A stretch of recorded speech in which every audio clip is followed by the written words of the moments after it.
अस्सलाम वालेकुम दोस्तों, मेरा नाम है रिज़वान। दोस्तों, बड़े-बड़े ब्रांड्स अपनी आउटलेट्स पर 70% ऑफ या फिर 80% ऑफ के दौरान कमाते भी हैं, या सिर्फ अपना नुकसान करते हैं। दोस्तों, इस वीडियो में मैं तमाम हक़ाइक़ बयान करूँगा। यकीन मानिए, हकीकत जानकर आप हैरान और परेशान रह जाएँगे। एक कंपनी या ब्रांड जब अपनी प्रोडक्ट पे सेल या डिस्काउंट लगाती है, तो इस दौरान ये लोग कैसे मुनाफ़ा कमाते हैं। हम लोग सेल्स के दौरान लूट-मार मचा लेते हैं, क्योंकि 10,000 की प्रोडक्ट हमें महज़ 3,000 रुपए में मिल रही होती है।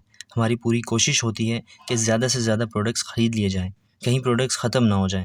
हम लोग ये समझते हैं कि शायद सेल के दौरान हमने ब्रांड्स को लूट लिया है, जबकि हम इस बात से बिल्कुल बेखबर होते हैं कि असल में हम किसी ब्रांड को नहीं लूट रहे, बल्कि हकीकत इसके बिल्कुल बरअक्स है। लेकिन वो कैसे? आइए आपको बताता हूँ।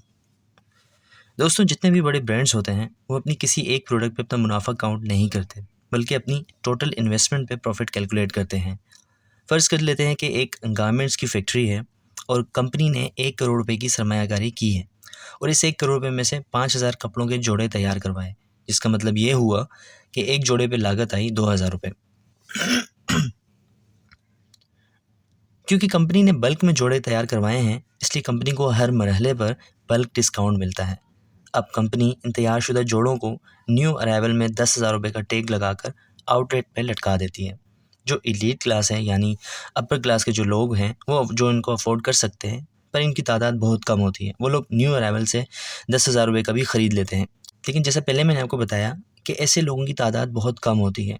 फ़र्ज़ कर लेते हैं कि 5,000 जोड़ों में से पहले 2 महीनों में सिर्फ 200 जोड़े 10,000 की कीमत में बिक गए, जिनकी कुल रकम बनती है 20 लाख रुपए। कंपनी ने टोटल इन्वेस्टमेंट की थी 1 करोड़, जिसमें से 20 लाख 2 महीने में बाहर आ गए, और 4,800 कपड़ों के जोड़े अभी तक स्टॉक्स में मौजूद हैं। अब इस मरहले में असल गेम शुरू होता है। कंपनी को मालूम है, अगर अब वो सेल लगा दे तो बकाया 4,800 जोड़े सिर्फ 15 दिनों में निकल जाने हैं। अब कंपनी किसी भी बड़े छोटे दिन का वेट करती है, यानी कोई नेशनल इवेंट हो या फिर कोई ऐसा इवेंट हो जिसको बुनियाद बनाकर कंपनी सेल लगा सके। हर महीने में कोई ना कोई ऐसा इवेंट तो लाज़मी होता ही है। कभी मदर्स डे, कभी फादर्स डे, कभी कुछ तो कभी कुछ। अब जैसे ही कंपनी किसी बड़े छोटे दिन पे 70% ऑफ की सेल लगाती है, पूरी आवाम लट्टू होकर सेल पर टूट पड़ती है। 70% ऑफ यानी कि 10,000 का जोड़ा सिर्फ 3,000 में मिलेगा। हर शख्स के ज़हन में सिर्फ एक ही बात होती है कि सेल ख़त्म होने वाली है और हमारी पसंद का डिज़ाइन कहीं बिक ना जाए। ये सोचकर हर शख्स अपनी ज़रूरियात से भी ज़्यादा जोड़े ख़रीद लेता है, और इस तरह कंपनी के बकाया 4,800 जोड़े भी 15 दिनों के अंदर-अंदर सेल हो जाते हैं। अब आते हैं इसकी कैलकुलेशन की जानिब। 4,800 जोड़े बिके 3,000 के रेट पे, जिसका टोटल अमाउंट बना 1 करोड़ 44 लाख रुपए, और पिछले 200 जोड़े जो बिके थे, उसका अमाउंट बना था 20 लाख रुपए। ये अमाउंट टोटल हो गई 1 करोड़ 64 लाख रुपए। कंपनी ने इन्वेस्ट किया था 1 करोड़, और 3 महीनों में ये 64 लाख का फ़ायदा हो गया। लेकिन अभी बहुत ही मज़े की बात तो आपको पता ही नहीं है दोस्तों। कंपनी ने स्टाफ की तनख्वाहें, शॉप्स के किराए, ट्रांसपोर्ट का खर्चा, इन सब की टेंशन किसी भी बड़ी कंपनी को नहीं होती। जी हाँ, वो इसलिए क्योंकि जो कंपनी 1 करोड़ इन्वेस्ट कर सकती है, इसके पास पीछे बैकअप में कम से कम 10 करोड़ रुपए होते हैं। क्योंकि ऐसी कंपनीज़ के पीछे बड़े-बड़े इंडस्ट्रियलिस्ट्स और बिज़नेस टाइकून्स का हाथ होता है। इनके लिए इतनी बड़ी रकम की ज़्यादा अहमियत नहीं होती।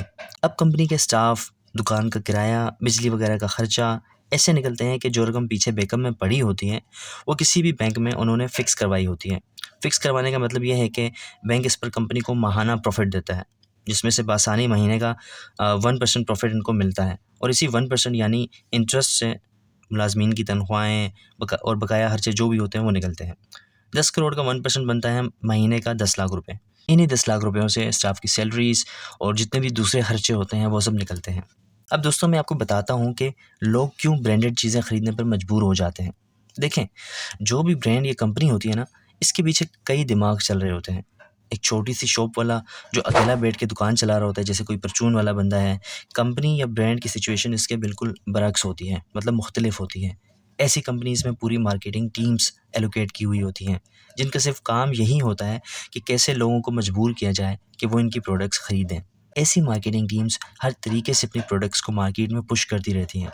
सबसे पहले तो वो किसी टॉप मॉडल से अपनी प्रोडक्ट के साथ फ़ोटोशूट करवाते हैं, या फिर वीडियोज़ बना के, मतलब कि जिसको हम एड्स कहते हैं, ताकि इन मॉडल्स या सेलिब्रिटीज़ के जाने वाले जब अपने पसंदीदा सितारे को ऐसे प्रोडक्ट्स इस्तेमाल करते देखें, तो इनका भी ऐसा ही करने को दिल करे। मिसाल के तौर पर बहुत ही मैं आपको फ़ेमस एक ऐसी मिसाल देने वाला हूँ कि हर हर बंदा उसको मतलब कि पिक कर लेगा।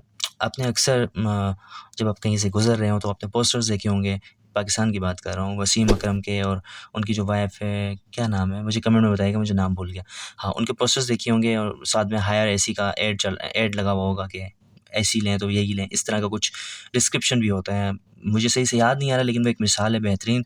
अगर कोई कमेंट में उसको कर दे तो मैं उसको पिन कर दूँगा, ठीक है?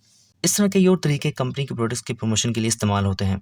बहुत सारे तरीके होते हैं, जिसके जाल में फँसकर एक आम आदमी का दिल करता है कि वो भी ब्रांडेड चीज़ें परचेज़ करे। यकीनन इस वक़्त आपके दिमाग में भी ऐसा कोई तरीका ज़रूर होगा। कमेंट में मुझे बताएँ कि कौन-सा तरीका है, ताकि मेरी नॉलेज में भी इज़ाफ़ा हो। दोस्तों, उम्मीद करता हूँ आपको आज की ये वीडियो ज़रूर पसंद आई होगी। इस वीडियो को अपने दोस्तों के साथ ज़रूर शेयर करें और हमारा चैनल ज़रूर सब्सक्राइब करें, ताकि इस तरह की मज़ीद इन्फॉर्मेटिव वीडियोज़ आपको मिलती रहें। अल्लाह हाफ़िज़।